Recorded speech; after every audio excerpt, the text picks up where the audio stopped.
You know, what I love about the three of you all have very much, we just heard from, you know, policy leaders at the high level. Now we're talking about people who've worked on the ground with some of these real issues of having to push forward projects that include incorporating more density, incorporating more environmental sensitive and sustainable practices into how we plan and how we make decisions about the city. And the one, I think, most topical issue that just went through the city council just a couple of weeks ago was the Pepper Square initiative. And so why don't we just jump right into that controversial little, I think the council meeting went to 8 or 9 o'clock at night or something absurd. That's exactly right.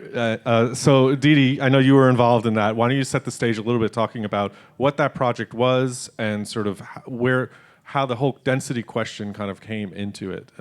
Yeah, so I'm still recovering from the amount of anger and vitriol that came up out of this project. But essentially, Pepper Square is a dying strip mall. It's a dead strip mall.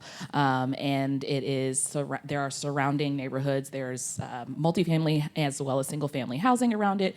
And the developer wanted to do something different with it. It was not serving the purpose in which it was intended. And so the plan was to put more dense multifamily housing in this dead basically parking lot, because there's not very many businesses still functioning in that area. And there was a lot of pushback from neighbors around this, right? They did not want that, what they consider too dense of housing to be put in their neighborhood. And so it became a pretty big fight, both on the ground. So as the founder of Dallas Neighbors for Housing, emphasis on neighbors. Thank you for Mayor Ross for talking about love thy neighbors. That's why we picked the name. We think that we can all have the neighborhoods we want and have more neighbors and have green, sustainable, urban place to live and raise their families. So what we ended up doing was finding those folks who support what density looks like, and really talk to people about how it's not in conflict with green development or having a good place to live, right? If we can get rid of this dead space, we can add green housing. If you do density, you can get green space. When you do sprawl, that's actually how we're taking up more and more space, as well as just the other kind of NIMBY sentiment that comes around with bringing more density. But what we know is, and what all of the research shows, is that when we build more densely, right, we can share those infrastructure, right? Like all of the things that we've put in place, right, we don't have to redo it. We don't have to build more new roads. We don't have to add more infrastructure around waterways and things like that, because we're putting people near the things that they need to be near. And the other thing to think about is that this is actually going in near our silver line. Can't get up here as a DART member and not talk about that, right? We're putting people near the things that they need, including transit, including workplaces, including places to shop, so that the reliance on cars goes down, right? So that also keeps our air clean and things like that. So that's kind of Pepper Square. It's very controversial if you want to look it up. I'm sure Chad probably is ready to not have to talk about it again, but that's our take, is that from the ground level as activists, we were really, really focused on making sure people understood the benefits of adding urban density and not getting caught up in kind of the NIMBYist viewpoint of the negatives.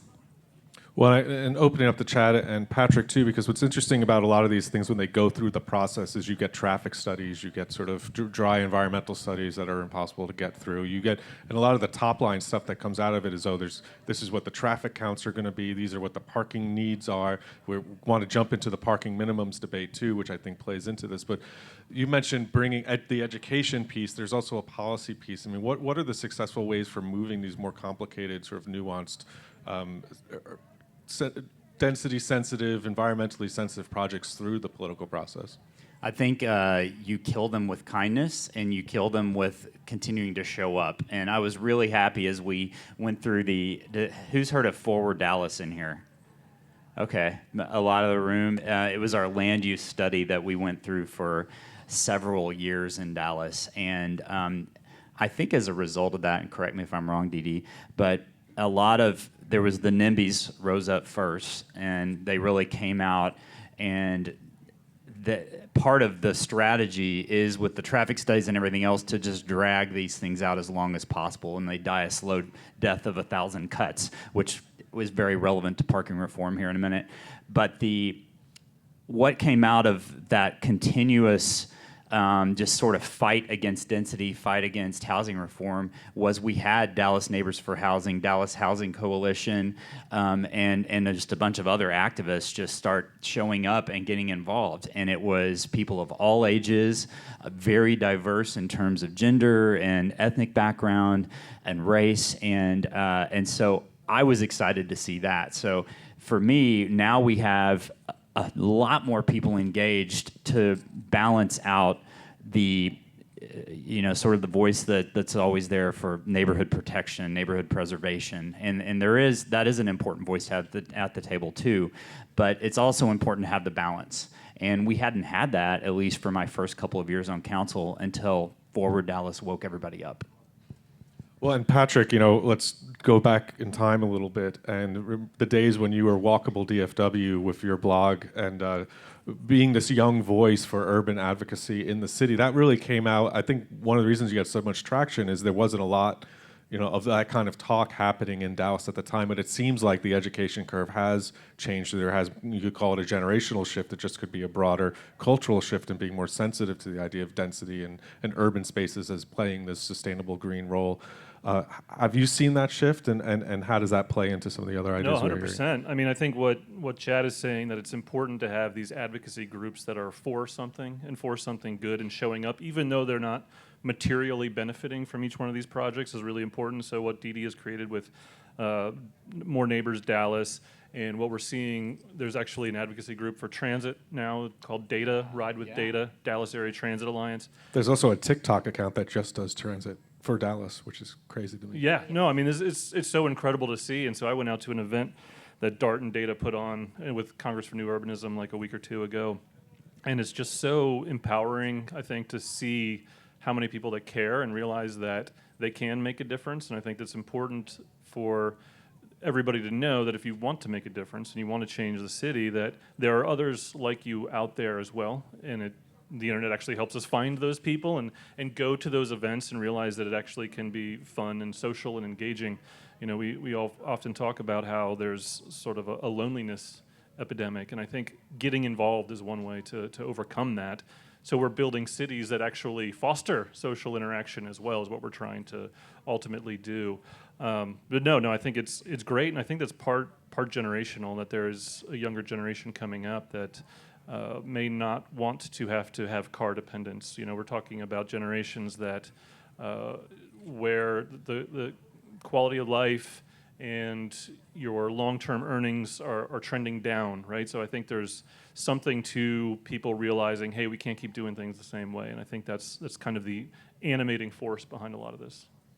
You mentioned Forward Dallas. That touches on another big policy debate that's been going through the process over the last several months, which is the parking minimums revision. And that's a classic case where I think when you come to a city like Dallas and you see all the parking lots and you see the over-designed streets and you kind of scratch your head and say, well, everyone wants to be in a walkable neighborhood. How come we can't get it? And one of the big reasons for that is because we have these codes that are the tail that wag the dog in a lot of ways in terms of being able to allow development to be more walkable and more dense. Patrick, take us through what that parking minimums debate has been and where some of the sticking points are and where the opportunities are just in terms of shifting the way the code has been written. Okay, first and foremost, I mean, we have to give credit to Chad for starting this process in 2020 as a council member, asking for ZOAC to review minimum off-street parking requirements. And to your point about people want to live in walkable neighborhoods, right? And we know that because there may be 5% of residents in Dallas and probably 1 to 2% in DFW that actually live in truly walkable neighborhoods. But the moment any of those areas actually get a modicum of walkability, the prices go through the roof. So the market is telling us we need more, but the regulatory environment is preventing us from actually building more. And when every zoning case to add some density to make things walkable is nearly impossible to get through, it's all these layers that basically make it impossible, including certain types of housing construction that are illegal because of years and years of various regulations. But I think the key issue here is that when we started requiring off-street parking for every single development, every single land use, anytime you changed a land use or a building, that meant you're adding your construction costs, you're building less densely because you have to create space for cars and not people, And then every other land use change or new building also has to provide that. So there's this expectation of free parking everywhere we go, which ends up being subsidized by the developer, who passes those costs along in terms of rent. And so we can't actually build walkable places unless we're getting a certain amount of rent, so it has to be higher end too, and so we can't actually even investing in other areas to try to build them up and provide affordable housing as well. And so, me personally, I think we should get rid of them entirely, but I know politically that's kind of infeasible. So we're kind of following the track right now where Minneapolis did about 10 years ago or so, where it's eliminating most of the parking requirements within a rough walking distance to fixed route rail guide transit ways. I wish we would include high frequency bus, but we're not there. So I think this will allow us to lower the barriers to building more housing around transit, which we as DART, as a landowner, should be taking a more active role in that as well. And we're doing that now. But allowing more people living closer to transit means one more riders for us too, but also means people will still have accessibility to the kind of things that they want to get to. And I think that's critical. Chad, where do you see the sort of pitfalls? And I know there have been some, I think it's in Plan Commission now, and there's been some revisions. It's a council, yeah. Okay. Yeah, it's wild behind the scenes. And if I just want to, there's an illustration I'd like to point out just on how antiquated our parking code is, if I can. It was originally filed, actually in 2019, believe it or not. We asked for it to be open. There was a case out of Bishop Arts, and it fell outside all the Bishop Arts zoning right by the streetcar stop. If you know where the streetcar is at the corner of Davis and Zhang. A older 1920s Art Deco building, which was present at the time. There was a boutique hotel operator who wanted to come in and open a 13-room hotel and a 2,500 square foot restaurant in the back with a pool cabana connecting it. Pretty cool, right? The antiquated parking code that we still have in Dallas was requiring all 13 of those rooms to be parked, and they had to park the entire restaurant because it wasn't connected to the hotel. So 25 parking spots for that 2,500 square foot restaurant. So on a third of an acre, we were going to require 37 parking spots for this little tiny hotel that's a block from a streetcar stop, walkable to Bishop Arts. So it just shows you that the parking code doesn't figure in Uber or Lyft or even transit. It was, fortunately, the Plan Commission got it and was progressive on reducing the requirements, but it took so long to get through the system. There had been some people that broke in, and it ended up burning down the building before it ever happened. So it was a tragic loss, but the loss of that building helped us reopen the parking code. And then, so your question is, where are we at on council? Oh man, if you have connections with city council right now and you care about parking reform and understand that parking drives up the cost of housing, now's the time to reach out to your council members. It really is the time to reach out to council members. There are a lot of pressure, and I'm not going to name names, but if you want to get me afterwards, I'm happy to fill you in. But it's kind of on the edge of the mountaintop now. It could go either way. So we're at the Economic Development Committee. It's going to come back one more time to Janelle Adkins Committee, and it will go to full council in May. And if you are unsure how to get started, Dallas Neighbors for Housing is very open and willing to help you formulate your thoughts and figure out how to reach out who your council member is and what to say, and we'll help you with that as well. Well, Dee, tell us a little bit more about that, because I think when following city politics, there are certain interests that often have the ears of council members, and there's probably an underrepresentation of community groups that are voicing certain opinions. And so, how did you get started, and sort of what's the process, and what have you found kind of works in working towards this work? Yeah, so a couple of different things. One, I ran for city council in 2019, so I know the voter population very well, and it tends to be more homeowners, less renters, right? And so that's whose interests get, kind of curtailed to, is the homeowners, because those are the folks that vote.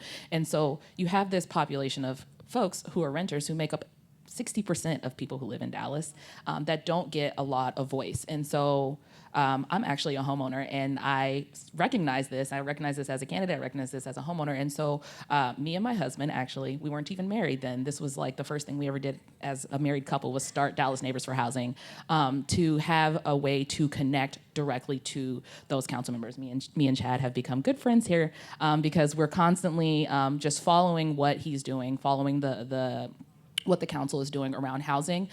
So a lot of it came from us recognizing who's not getting their voices heard, but then also teaching and educating them on how to make their voices heard. So obviously, step one, you gotta vote. That was the main thing, right? As they say, if you're not at the table, you're on the menu. And so getting folks accustomed to voting in municipal elections, which Dallas is abysmal, has like 10% of voters actually show up for municipal elections. Right. It's really, really sad. So getting them accustomed to voting and voting in municipals, which are off years in May, which is challenging. But then also letting them know that there are so many people that you can hit, right? So yes, you can go to city council meetings and speak up then, and we help people with that. But also CPC hate to see us coming, okay? Because our group is gonna show up and have the voices of renters who typically don't get heard from and talk about why doing density, why having multifamily, why relaxing our zoning. I'm building a duplex right now because I happen to be moving into a neighborhood that allows that. But why allowing more flexibility helps people who are just now getting into the housing market, right? Younger people, younger families, people moving into Dallas. Dallas is a great destination, but we have to prepare ourselves for that. And I think that's what our mayors previously, as well as Clay Jenkins just talked about, is that we've got to get ready for people who are coming in. Urban infill, changing zoning, doing all these things are really important, but they won't get done unless there is a political will. Like there are people who say we want it done. And so that was a lot of why we created the group, and it really has been really heartening to see a lot of, like I said, we have all ages, all types of people, all income levels coming out and saying we want walkable cities, we want transit-oriented development, we want green spaces, and all those things can be done if we do urban density. Talking about reaching out and engaging underrepresented communities, Chad, a few years ago, you had the gall to come barreling into my neighborhood with a big plan to completely rezone all of West Oak Cliff, which I think frightened a lot of people at first. There was a lot of misunderstanding of what that meant. Was it a land grab? Were the developers coming? Talk us through that process, because I know it's been a huge, it was a real example of how once you can kind of bring people on board and educate them around what some of these zoning cases are, how zoning and code works, and what the real goal of it is in terms of the types of communities it's trying to steer instead of sort of the status quo that we're used to.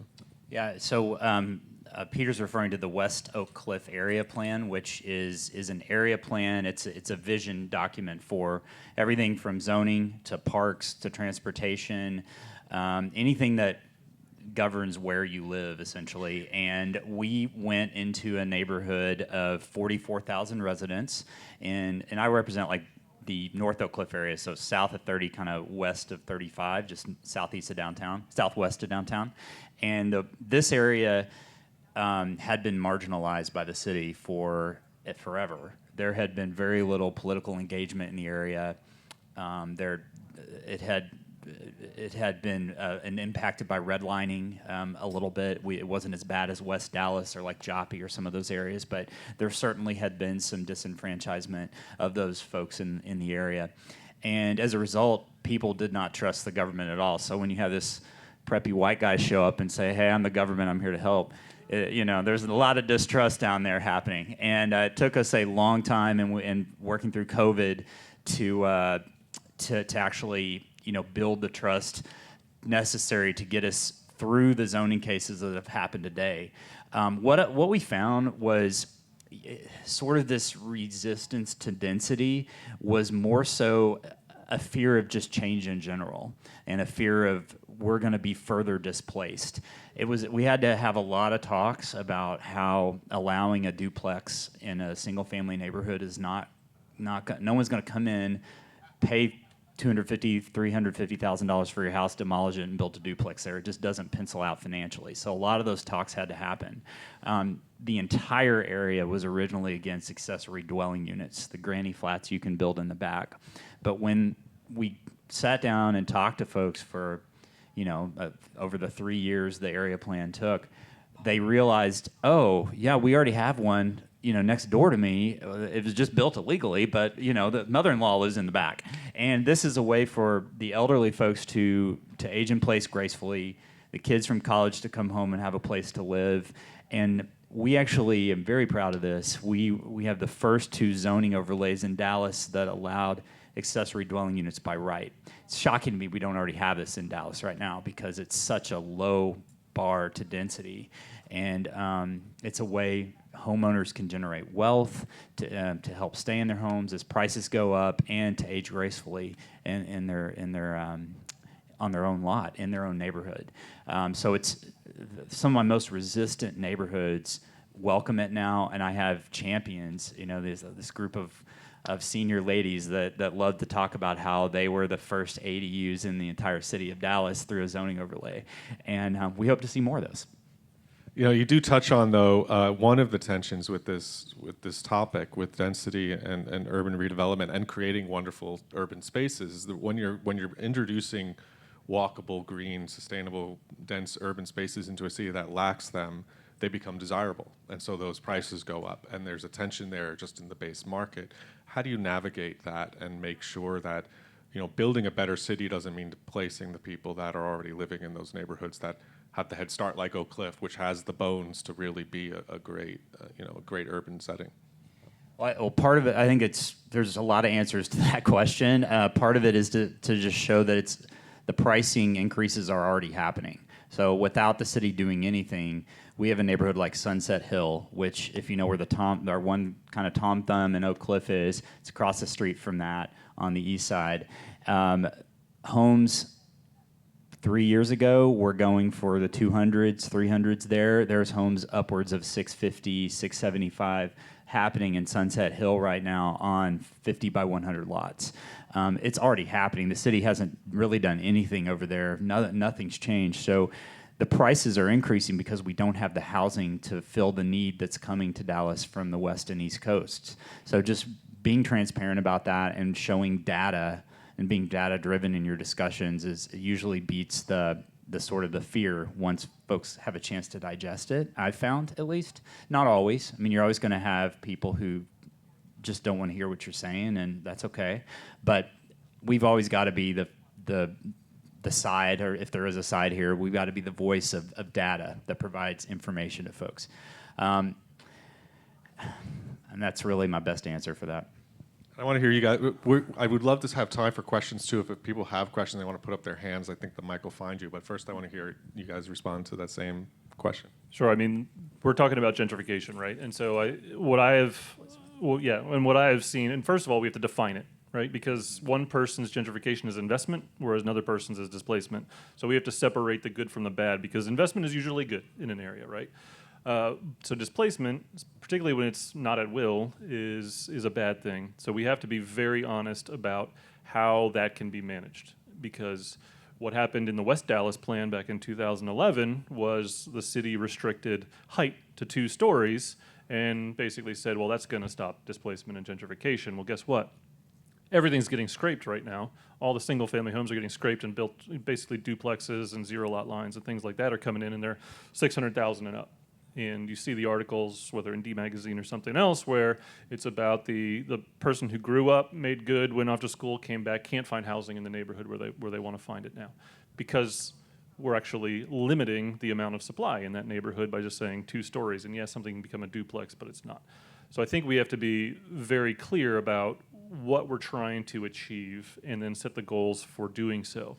And creating walkability, that's a good thing, right? You're empowering a greater percentage of the population. Attracting investment is a good thing, and more housing than we currently have is also a good thing to try to regulate the extremes in price.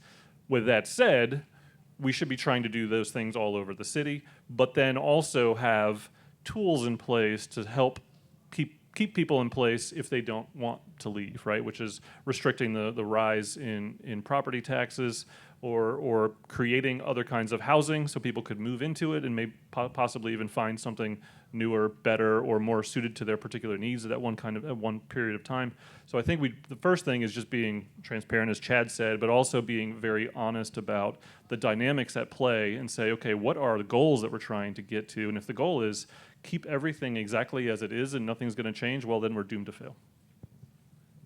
And I'll just add on that we need to, when there are only one or two of these kind of places, then yes, those are going to get mobbed. People are going to get pushed out, right? This has to be a full city thing. And I think that one of the things that our group really focuses on is that the places that have the most organized NIMBYs are the places where there needs to be the most change happening, right? Like those are the places that they don't have anyone coming out on the other side saying, I would love to see a walkable neighborhood. I happen to live in one of those in the north, right? I want a walkable neighborhood. I just had a baby. I would like to be able to walk my baby in the stroller and go to the grocery store and not have to cross 635. That would be my dream, but I don't have that. And so I think that also like empowering to people to speak up again for their neighborhood, of course, but also recognizing that like those high opportunity areas are also places where we can do some incremental gentle density. I happen to live in a gently dense neighborhood, and it is a benefit to them, and really helping people understand that this kind of thing will make your life better, even if you live in what you think is already a good neighborhood. Good neighborhoods can become great neighborhoods. We have some questions. Yes. I'm Ann Drum. I live in Uptown. I am a DART user. I'd like to know what DART and the city are doing to push back against the bill to cut DART funding. And can you tell me if you talked to Morgan Meyer about why he signed on as a co-sponsor of that bill? I would love to know that answer as well. And so I'm going down on Thursday because there's going to be a public hearing in the whatever committee. It's in I guess Transportation Committee. So I'll be giving testimony and meeting with various representatives down there this Thursday, as well as some housing stuff down there. There's also a transit advocate that signed on too, and so we don't quite know what's going on there. But there's a bunch of us that are going to be going down and speaking, and obviously DART has been pushing out a bunch of social media as well as talking points to generate support. That group I talked about, Data, they went down a week or two ago, and they said it was actually eye-opening for them how receptive representatives were to people who were not part of DART. They were just riders that were passionate and cared, and so they said that was actually very impactful. And for those that don't know, we're facing essentially a defund DART bill, which would take 25% of our sales tax funding away and give it back to cities for various mobility projects, because all of them are too low density to actually pay for their infrastructure. So the answer is, well, staff has been going down there every single week. Several of us will be going down this Thursday for that hearing, and we're going to continue going down until they get enough no votes to kill it. City's going to. Chairman Omer Narvaez of our Transportation Committee. And you also can all participate. Data is a great organization, and if you are a DART user and you want to get a part of that groundswell, I would definitely suggest that. And write and call, email, everything you can do if you happen to care about public transit and not being stuck in traffic every day. Other questions? Yeah. On the Peppermill Square development, that's a good point. Kind of balance the homeowners versus the developing a dead shopping center. Did they come to a compromise? Do you see compromises where they can accommodate density with the homeowners in the areas? There was a council decision that was made, which I think there might have been some people suggesting it, but at the end of the day, council made a decision. Now, the advocates who were against any change have now sued the city, and I think the developer and all of us on council. And so I think it will be a while before anything happens there. Good time for one last question. Yes, sir. Yeah, one of the things, my name is Barry Lackman. I'm on the Dallas-City Environmental Commission. I have not heard anybody so far this morning mention, somebody mentioned that 60% of people in Dallas live in rental housing. I've not heard anybody mention what's going on with affordable housing in terms of these outside real estate groups which are buying up the properties, letting them go to hell. Then what happens is just about the time code enforcement caps up them, they flip it and sell it to somebody else, which means you have to start over. They're also fixing the prices. Eight of them are under federal indictment for price fixing. We had that exposed in the Dallas Morning News in the article, Why Can't Dallas Protect Tenants? There's been a decent outcome on that particular case, but this is an issue throughout the country, and I have not heard it mentioned. What do you all think of that, and what can we do?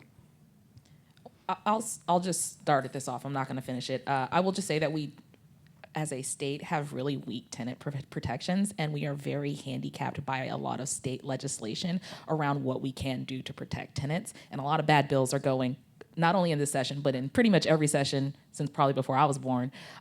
So there is a level of like cities can do what they want to do, but as far as tenant protections, a lot of those are, you know, like for instance, like this is a very easy one to understand, source of income, right?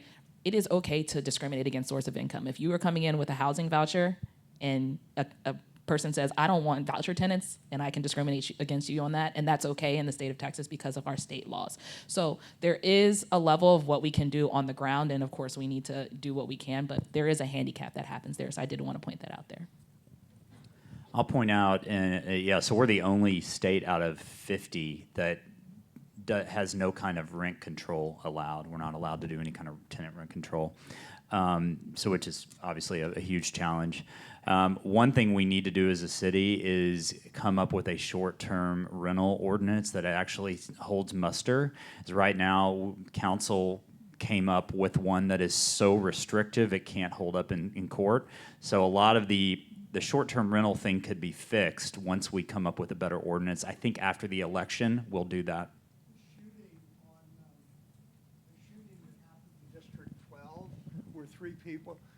The shooting that happened where 3 people in District 12 were on High Star Lane were shot, thankfully not fatally, was 3 houses down from me. But there's a good side to that. That's how I got on the Environmental Commission, Caramellos, and did some research on what I'd done on the environment. Well, I mean, I think a best thing we can do and the quickest thing we can do is get a short-term rental ordinance that will actually hold up in court.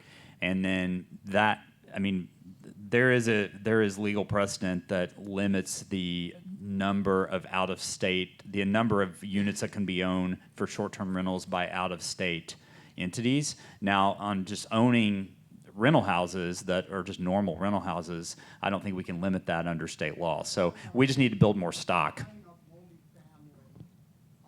We looked at 14 complexes. We had a student who looked at 14 complexes in the Bachman Lake area. 12 of them were owned out of state. Yeah. And read the article in Dallas Morning News. Kendall Villas is the name of the complex. They're owned by investors in New York.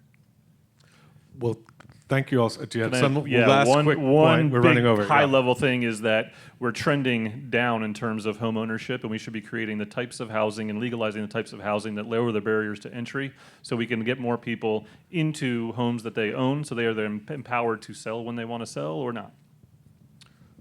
Well, thank you all for this. This was fantastic. And thank you everyone for being here this morning. We're going to break for lunch. We'll be coming back at 1:30, where the conversation shifts from a lot of growth and development talk in the morning to more water, resources, urban wildlife, biodiversity, and some more greeny topics. So thank everyone for being here. Thanks, guys. This was great.